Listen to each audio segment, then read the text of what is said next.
چرخش کیهان.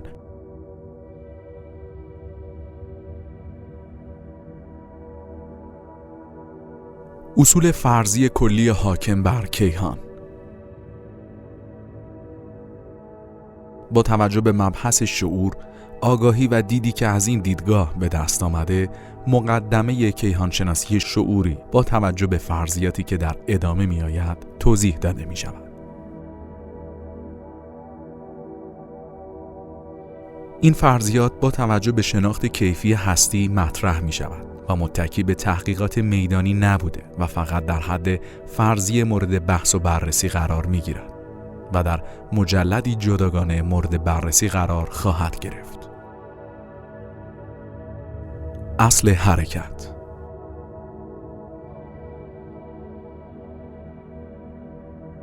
از آنجا که بنیاد کیهان بر اساس حرکت پایه گذاشته شده، بنابراین چرخش و محور چرخش اسپین، رقص محوری و انواع حرکات پیدا و پنهان که در هر ذره قابل شمارش نیست. برای مثال، ماه دارای بیش از 80 نوع حرکت می باشد و در این صورت زمین هم باید در مقابل آن از چنین تنوعی از حرکت برخوردار باشد. بنابراین در کیهان چیزی که فاقد این خصوصیت باشد وجود ندارد. در نتیجه کیهان نیز باید دارای چرخش و حرکت‌های پیچیده چرخشی باشد و امکان اینکه خود کیهان در مجموع فاقد حرکت در محورهای مختلف باشد بسیار بعید است.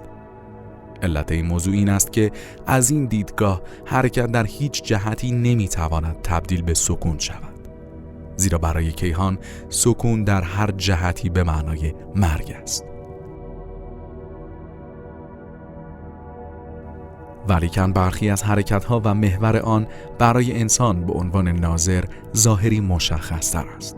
برای مثال، در مورد حرکات زمین در فضا فقط حرکت‌های وضعی و انتقالی آن شناخته شده است و حرکت آن به صورت رقص محوری و حرکت موجی آن در حین این حرکت مطابق شکل 31 کمتر شناخته شده، و یا حرکت آن در کهکشان راه شیری و یا حرکت کهکشان راه شیری در فضا که در نهایت زمین همه این حرکت‌ها را به طور همزمان داراست که در همه محورهای آن پیاده می شود.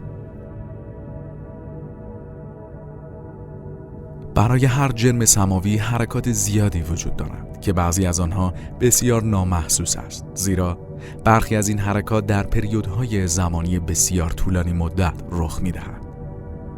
به عنوان مثال، دوره رقص محوری زمین مساوی است با 20,000 سال. با توجه به اینکه همه حرکات اجرام سماوی به یکدیگر انتقال پیدا می کنند، در نتیجه همه اجرام در کیهان هر یک در تعداد زیادی از حرکات مختلف یکدیگر در هر جهتی مشارکت دارند.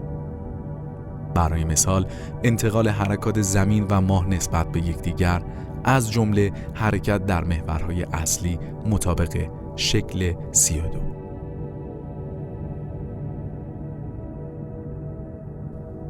یکی از تأثیرات انرژی‌های تاریک ایجاد چرخش برای کلیه سیستم‌های مادی است، ضمن اینکه کیهان نیز خود یک سیستم مادی است. بنابراین چرخش برای کیهان نیز می‌تواند امری ممکن و عملی باشد. تصور اینکه خلا چرخش ندارد تصوری ممکن است، اما فضا یک سیستم مادی است که دارای ساختار شبکه‌ای متشکل از بی‌نهایت توری کشسان میباشد که در ابعاد بسیار گسترده کیهان میتواند پیچش و چرخش داشته باشد. در این صورت در مسیر حرکت انرژی متراکم به غیر متراکم و تا پایان کیهان که این روند کامل می شود و کیهان به مرگ خود نزدیک می شود.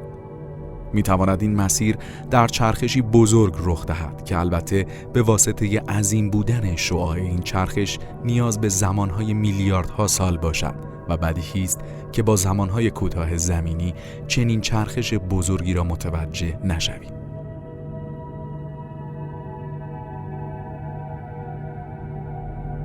در جهان دو قطبی کیهان هم محدود است و هم لایتناهی، زیرا با توجه به اینکه در هنگام بیگ بنگ اندازه کیهان در حد یک ذره به شعاع طول پلانک بوده که پس از آن متورم شده است، بنابراین نمیتواند حجمی نامحدود پیدا کند و حجم و ابعاد آن باید در جایی خاتمه پیدا کند.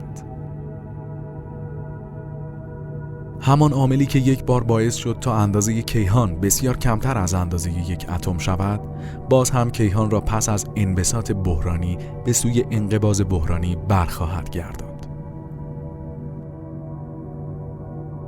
اصل وجود دو نوع هوشمندی در عرصه کیهان نشان می‌دهد که اساس طراحی کیهان بر طبق اصول تضاد و دو قطبیت، نسبیت، عدم قطعیت و مجاز بودن صورت گرفته و در نتیجه هیچ حرکتی به طور کامل یک طرفه و یک سویه نیست و همه چیز در آن دوره‌ای و رفت و برگشتی است و پایان موهوم و خاتمه بی سرانجام از این دو نوع هوشمندی متقابل بعید است. اصل کیهان تابع قانون تغییر است و همه عوامل اصلی و فرعی تشکیل دهنده آن مانند فضا، زمان، انرژی، موج، حرارت و نور متغیر هستند. چرخش کیهان و مرز کیهان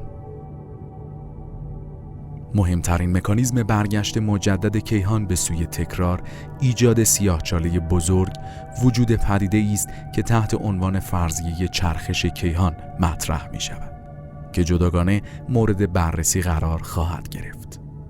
از این منظر با توجه به اینکه چرخش یک قاعده فراگیر برای همه اجرام است و سیاهچاله خود نیز درگیر چرخش با سرعت بسیار زیاد، حدود نصف سرعت خطی نور می باشد و چرخش تحت تأثیر نیروی تاریک جزء جدا ناشدنی کیهان می باشد. بنابراین همه کیهان نیز بعد از بیگ بنگ تحت تأثیر انفجار بزرگ از یک طرف و چرخش سیاهچاله از طرف دیگر و اینکه همه کیهان نیز خود یک سیستم مادی است، باید تابع این اصل بوده و دارای یک چرخش محوری پیچیده باشد. این چرخش باعث می شود تا کیهان مطابق شکل 33 دارای مرز و لبه بیرونی بوده و در محاصره هیچ بیرونی قرار داشته باشد. بنابراین فرضیه بازگشت به سوی انفجار بزرگ بعدی با این مکانیزم قابل توجیه می باشد.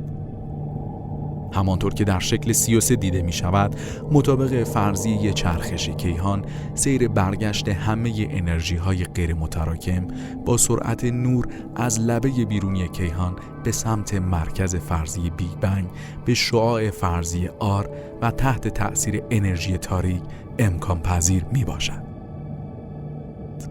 تنفس کیهان با توجه به اینکه درست به هنگام بیگ بنگ کیهان مچاله شده و فضای محصور کننده آن دارای ابعاد و اندازه بسیار محدود و در حد یک ذره بوده، میتوان نتیجه گرفت که از یک توده محدود امکان یک کیهان نامحدود نمی رود. در نتیجه در انتها نیز کیهان نمیتواند نامحدود باشد.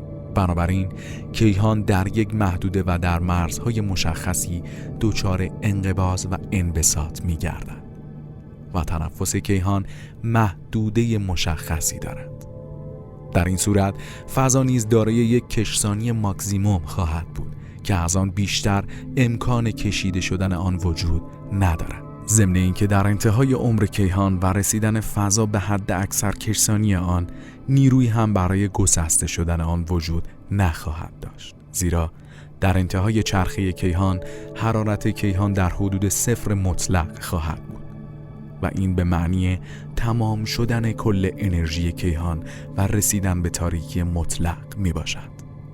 نیروی متمایل به خروج از لبه کیهان که عمود بر دایره کیهان باشد وجود ندارد و موجهای غیر متراکم در جهت مماس بر این دایره قرار می گیرند.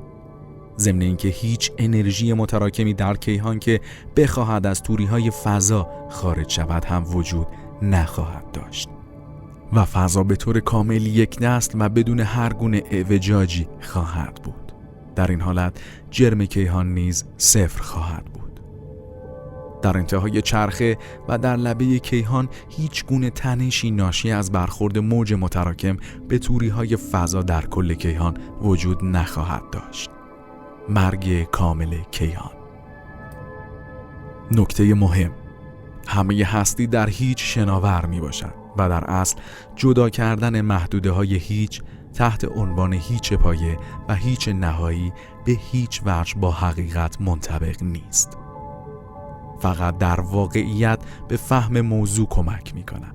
در اصل هیچ در وحدت مطلق قرار دارد و قابل تجزیه و تفکیک نمی باشد.